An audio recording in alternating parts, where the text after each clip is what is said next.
Então, a gente trouxe hoje a Carla Delfim. Para quem não conhece, é uma sumidade no mercado de eventos. No início do ano passado, ela fez um evento, como que chama? O evento? Wedding Concept Brasil. Exatamente. Eu estava no final da minha gravidez, eu não pude estar. E aí tiveram algumas pessoas que me conhecem, que foram ao evento e depois falaram, mas você precisa conhecer a Carla, porque ela... você é 220, mas ela é 440, viu? Nós somos iguais, 220. E aí eu mandei um WhatsApp para ela, pedindo que a gente agendasse um café. A gente conversou e eu realmente entendi que ela faz muita coisa. E aí eu fiz questão, quando a gente resolveu fazer as lives aqui no Trust, juntar esse material, esse conteúdo, eu falei, a primeira pessoa que eu quero entrevistar quando a gente chegar nesse momento vai ser a Carla, e ela podia hoje, então a gente está começando as nossas entrevistas agora com a Carla, viu, Carla? Estou super feliz, lisonjeada, agradeço, né, porque eu gosto de compartilhar um pouco que eu sei, porque eu acho que conhecimento guardado não vira nada. Isso. E quando você multiplica, com certeza você tem a possibilidade de perpetuar isso. Ótimo. Então a Carla, ela consegue equilibrar muito bem a parte acadêmica com a parte prática, e eu acho que esse é o grande diferencial, e é por isso que ela é tão respeitada tanto no meio acadêmico quanto no meio corporativo, no meio de eventos sociais. Muitas assessoras e assessores de Belo Horizonte fizeram algum tipo de formação com você, né, Carla? Seja na pós-graduação, na graduação, então... A grande maioria, eu acho. Pelo menos assim, de todas que eu convivo, eu acho que 80% de alguma forma passou em algum momento acadêmico nas minhas mãos, né?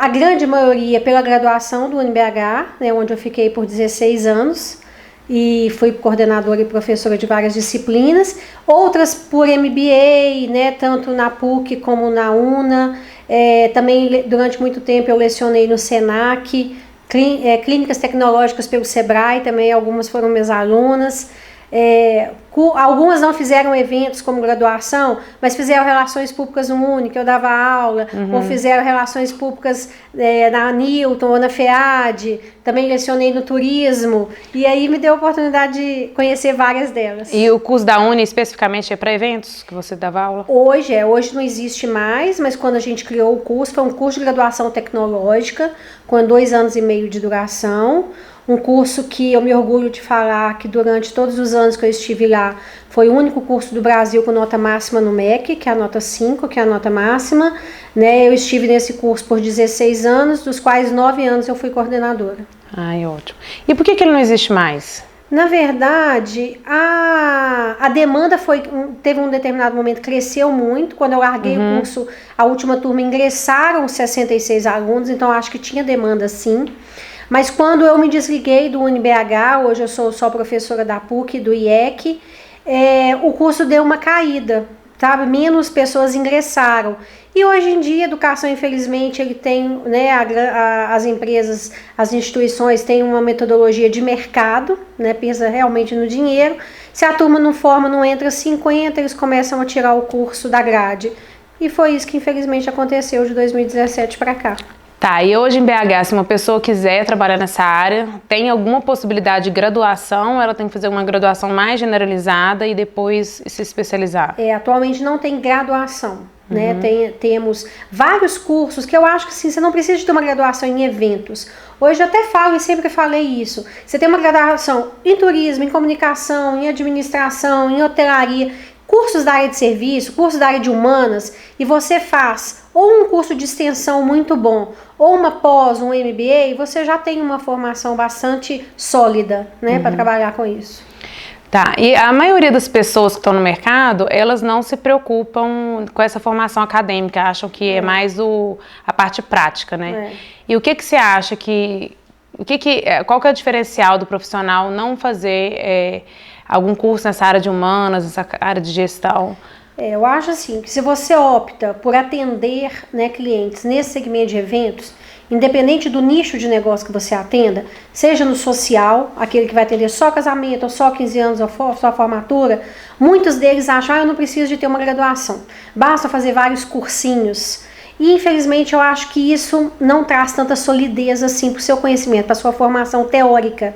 Porque na hora H, o teórico te salva de muita coisa. Na hora de você criar uma planilha, na hora de você criar um processo, na hora de você criar um planejamento de gestão para o seu noivo, para os seus 15 anos, mesmo que seja uma comissão de formatura, né? Você vai ficar ali com, às vezes, 3, 4 anos com uma determinada turma. Você precisa de saber de gestão, você precisa de saber de processos, você tem que ter metodologias. E isso só um curso mais denso, só um curso com maior formação vai conseguir te dar. Né? Então, assim, eu tenho várias colegas excelentes cerimonialistas que são formados em turismo, em RP, né? Não são formados em eventos, e fizeram vários cursos de eventos, participaram de vários congressos e são realmente excelentes profissionais.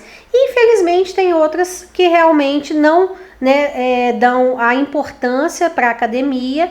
E a gente vê o grande diferencial na hora de uma argumentação, na hora de uma negociação, na hora de uma simples conversa. E hoje em dia o mercado vê isso. Eu acho que ninguém entra para o mercado para simplesmente empatar. Ah, eu vou pagar minhas contas. Quem pensa assim já está errado, né? Eu acho que você tem que entrar para o mercado pensando em crescer. Hoje você faz 10 eventos no mês, vamos supor, para você pagar suas contas.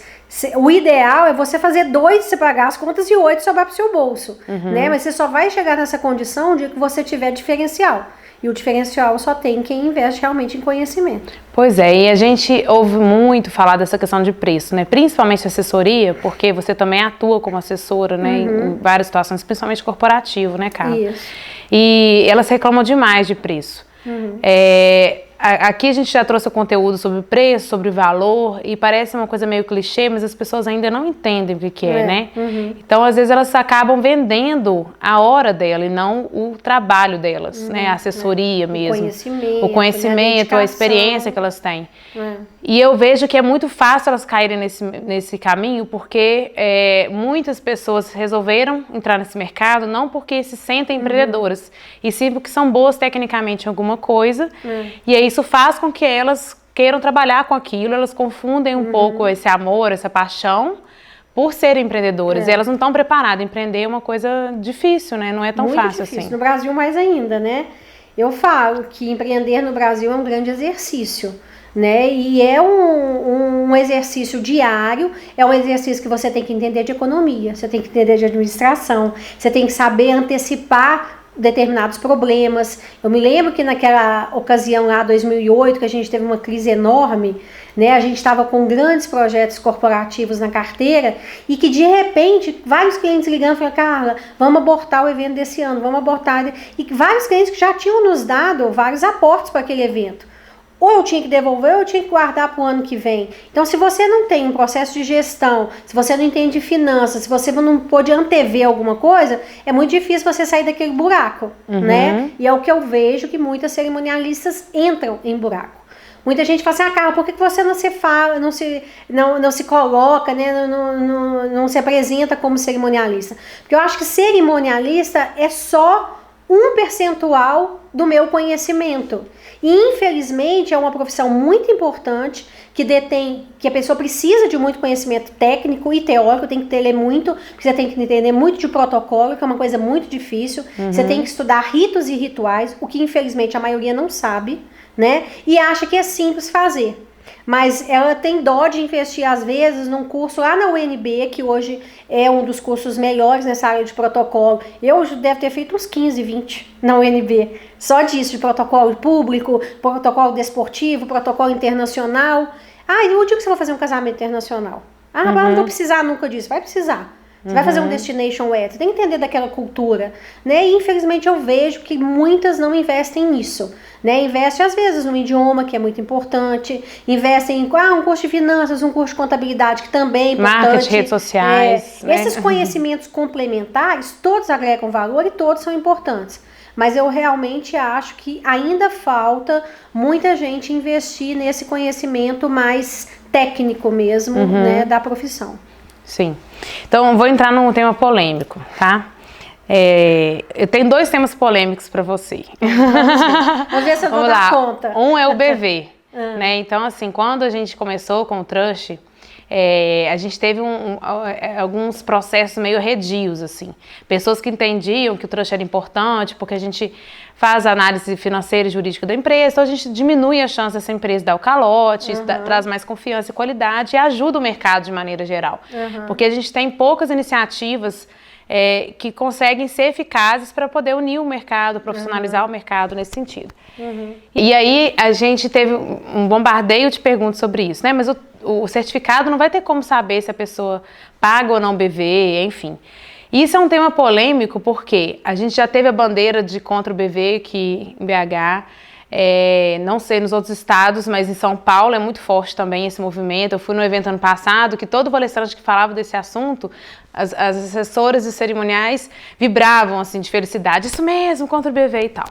E é uma coisa muito difícil, né? A gente não sabe. Eu queria te perguntar o que você acha dele, né? No sentido assim, se é correto ou não, se acha que ele existe mesmo, é necessário? Se ele é institucional, é correto. Se ele está institucionalizado na sua negociação, ele é super correto. Se ele não é, aí ele não é correto. Eu acho assim que hoje no mercado, tanto seja em Minas, São Paulo, Rio Grande do Sul, Paraná, Fortaleza, todos existem. Tem os contras e tem os prós. Eu acho que para tudo nessa vida, nada é 100%.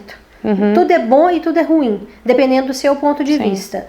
Exemplo, vou te dar um exemplo que acontece muito no mercado de eventos técnicos científicos.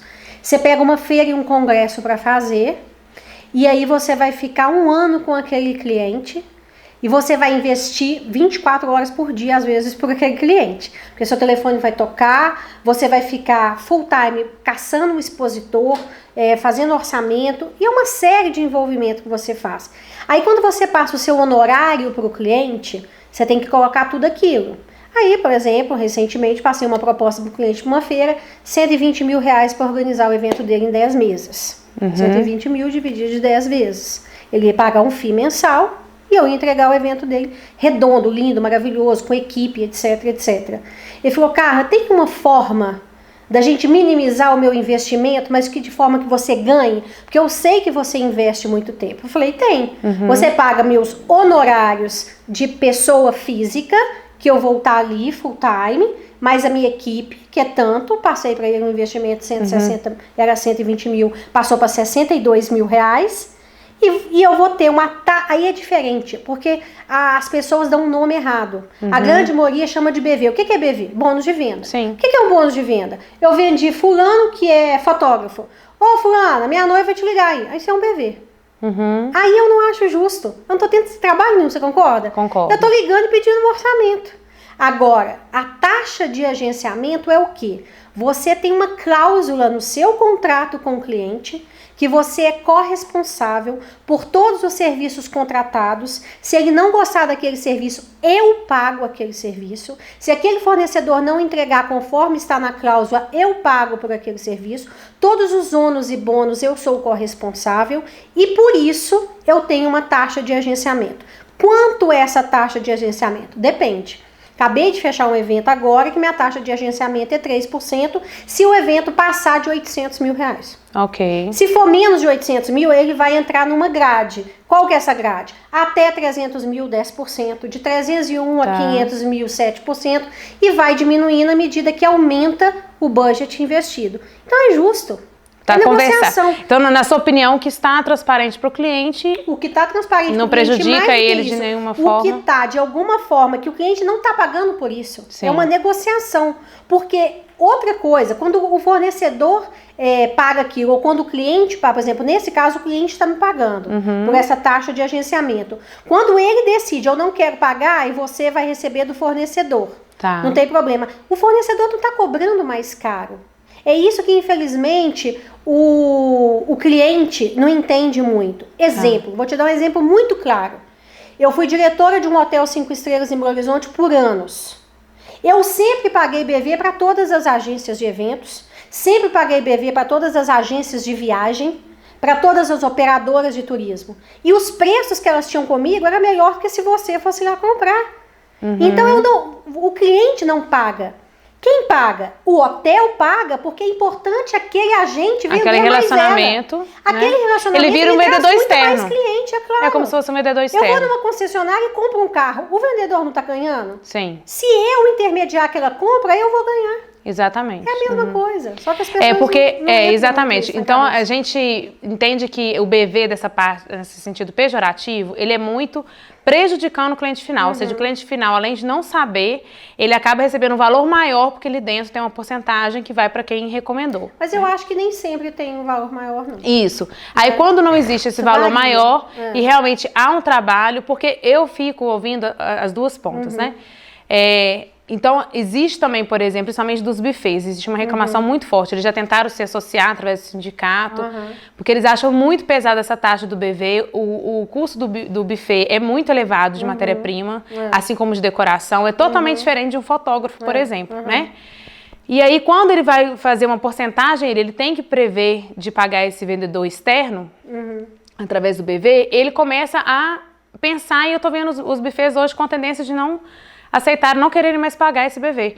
Justamente porque é uma questão que está comprometendo a saúde financeira deles, né? E muitos deles falam assim comigo, mas olha só, ele às vezes eu nem sei que o cliente está chegando através daquele assessor, daquele cerimonial. Depois de um mês eu fechei o contrato, o cerimonial manda a conta para eu pagar. Ou seja, não houve uma venda daquele produto ou serviço. E isso está muito... por isso que eu falo que o nome BV, ele realmente... remete a algo negativo. É muito negativo. Eu acho muito negativo. Acho que não devia nem existir. Aliás, existir quando é dessa forma. Quando é dessa forma. Porque então, talvez a nomenclatura melhor para isso seja essa taxa de agenciamento. Mas se for de verdade, né? Que tiver um contrato com o cliente ciente. Por exemplo, porque eu tenho milhares de clientes que nem conhecem o fornecedor que vai trabalhar para ele. Sim.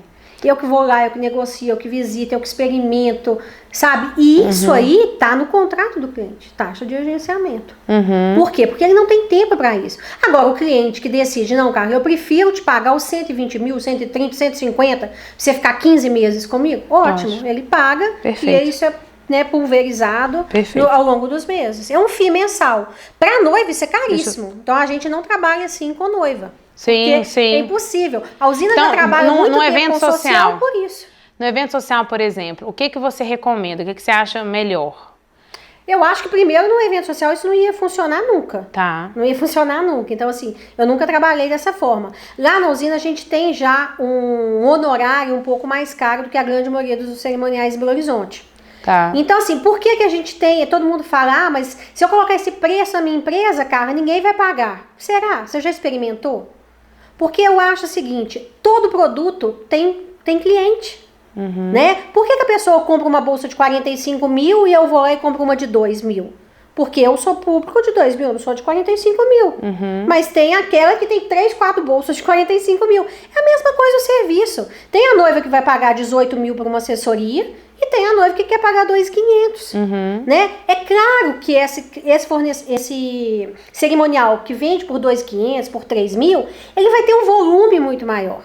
Mas ele vai ter uma despesa muito maior, ele vai ter um desgaste muito maior. Mais horas trabalhadas. Ele acha que vai entrar 10 casamentos de 3 mil, eu ganhei 30 mil. Não, você não ganhou 30 mil. Porque outro dia eu perguntei para uma ex-aluna, você já colocou no papel quanto você gasta desses 3 mil que você está cobrando? Você não deve estar tendo lucro de 500 reais. Se você colocar o seu deslocamento, a unha que você faz, o cabelo, a maquiagem, as horas de atendimento que você vai, as horas de atendimento, sua conta de telefone e tal, coloca tudo aí. Você vai ficar com essa noiva 1 ano, 8 meses? Coloca isso aí na conta. Pulveriza isso tudo em 6, 7 noivas que você tem para aquele mesmo termo. É notável, gente. É porque a gente às vezes percebe que os assessores querem fechar com muita antecedência, mas eles esquecem de levar em consideração que quanto antes ele fecha esse cliente, mais tempo esse cliente vai demorar para sair da carteira dele. E assim, é mais tempo que você vai se dedicar, sabe? Ah, não, mas essa noiva ela vai ficar muito tempo sem vir aqui. Tudo bem, ela pode ficar muito tempo sem vir aqui. E seus horários ali pelo WhatsApp, pelo e-mail. Tanto que lá na usina a gente tem 3 assessorias, 3, eu não gosto de chamar de pacote, a gente chama de combos. Nós temos 3 combos. Um bem simples, que é 5 mil reais. 5 mil reais. Independente se ela faz festa ou se ela não faz festa, até 200 pessoas, por uma assessoria básica com 3 encontros presenciais. Acabou. Ela pode me consultar pelo WhatsApp? Não pode. Só e-mail. Aí tem o preliminar, que eu tenho 8 encontros, mais não sei quantas visitas técnicas, mais não sei o que, não sei o que, não sei o que. Acesso pelo WhatsApp de 10 às 18. E tem o full time, quer pagar 20 mil? Tem esse produto. É 20 mil reais, casamento até 300 pessoas, aí vai aumentando. Eu vou aumentar meu honorário? Não vou aumentar meu honorário, eu vou aumentar só a equipe. Simples. Perfeito. Porque o serviço que eu presto para um casamento de 200 por de 500 é praticamente o mesmo. Sim. Só aumenta e qual que é o grande... O que você acha, que você que atende comercialmente os clientes sociais, 90%. Por exemplo? Não, sociais não. Sociais não. O primeiro atendimento para fechar. 40%, 50%. Os eventos corporativos, eles vêm mais de uma carteira fiel de clientes, tem aquela recorrência. Os eventos sociais, eles têm um grande problema, né? Porque você atende o cliente, depois ele não é cliente de novo. E aí você tem que contar com a indicação dele, aquilo pode acontecer ou não, enfim. Isso. Qual que você acha, nos clientes que você costuma atender comercialmente, nos eventos sociais, qual que você acha que é o grande diferencial que você consegue demonstrar todo esse valor que você tem? Porque eu, por exemplo...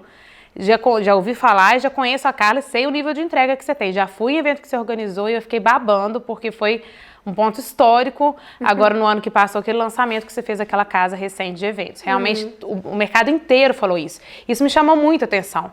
Porque você não entregou um evento com aquele lançamento trivial, aquela coisa... Não, você fez do evento um evento de lançamento. Você chamou até de estreia, né? De estreia. Realmente, ele estava com um nível de estreia, né? Então, quando você vê, eu sei disso, eu conseguiria vender o produto para você. Mas eu quero saber, quando você está ali na negociação com o casal... quando você acha que ele começa a perceber esse valor seu, já que ele não é um cliente recorrente, né? Olha, eu vou te ser muito sincera. Quando o cliente não vai até a usina, 1% fecha com a usina. Por quê? Porque 90% ele olha preço. Sim. Né? Várias pessoas já entraram em contato comigo, eu já recebi aqui 7, 8 propostas, a sua é mais cara, você consegue fazer alguma coisa? Falou, vem aqui. Vem aqui, conhece o meu trabalho e aí eu vou te mostrar uma pasta de uma cliente. Aí eu abro todos os tipos de documento. Mas você já deu preço para ela antes? Já dei o preço. Até para você eliminar aquele cara, né? Então assim, é isso que eu falo. 1% vai até a usina. De todos, 5% vai até a usina. Estou falando de casal. De corporativo, 99% vai. Mas de casal, de festa, de casamento... 5% das propostas enviadas. Por isso que hoje eu quase não envio mais propostas de casamento. Muito raro. Né? Só se eu realmente vejo que vale muito a pena mesmo. Então, assim, desses noivos que nos procuram, desses 5% que vai até a usina, 80% fecha. Porque teve esse tete-a-tete. Porque teve e você acha que tem tempo aí? De ver uma pasta de uma cliente antiga. E qual que, se você puder falar, assim, o que você acha que está ali frente a frente com o cliente? Qual que é o argumento que tem em determinado momento da negociação que você vê que a chave vira, né? Ele veio com o pensamento da indecisão e você percebe que aquele argumento vira. É claro que isso vai caso a caso, tem uma linguagem de você sentir o que o cliente está aceitando ou não, mas tem algum argumento específico que você sabe que, algum tipo de postura, ou se é você falando de eventos que você já realizou, usando... Eu sempre acho que a experiência é o melhor cartão de visita. Então eu sempre abro ali 2, 3 pastas de casamentos bem distintos, para ele ver que a gente tem oportunidade de fazer estilos muito diferentes. Então eu pego um casamento no campo, pego um casamento clássico, chiquérrimo, maravilhoso, e pego um casamento mais simples, mais rústico, mais despojado. E você mostra fotos do evento realizado? Não só fotos, eu mostro documento. Olha, isso aqui é o plano de voo que eu tracei para esse casamento. O que é o plano de voo? Uma régua que a gente cria, que a gente começa ela da desmontagem para o início, que é o cronograma. Traz para frente. E aí a gente mostra essa régua, como que a gente vai fazer, que eu vou criar um deadline para cada ação e que aquilo depende dela, que é um contrato nosso de prioridades, que isso vai acontecer naquele deadline se para ela também for prioritário aquilo, né? E se não acontecer naquela prioridade, se acontecer igual, por exemplo, já aconteceu 2 ou 3 vezes na usina que o casal teve que adiar o casamento, por morte de mãe, por problema financeiro, ficou desempregado, essas coisas. Mas isso é uma minoria. A grande maioria acontece muito dentro do nosso cronograma, porque a gente faz esse plano de voo de uma forma muito personalizada, que eu acho que o que mais vem de projeto na usina é isso, é a customização do orçamento. A gente não existe orçamento padrão. Tudo é customizado, de acordo com o budget, de acordo com o perfil, por exemplo, pra você ter uma ideia, ano passado a gente só fez 4 casamentos. Dos 4, só um casal de Belo Horizonte. Todos os outros de São Paulo, que casaram aqui. Entendi. Porque família daqui e moram em São Paulo. Então eles já têm esse perfil, assim, que sabe desse investimento um pouco maior. Certamente eles têm amigos de outras cidades que falaram quanto pagaram. Então quando eles chegaram na usina, eles nem procuraram outras assessorias, porque já vieram indicado. Então assim, lá na usina é muita indicação o evento social. Agora o corporativo não, cai de paraquedas e cai a indicação. Entendi. Né? Cai de tudo.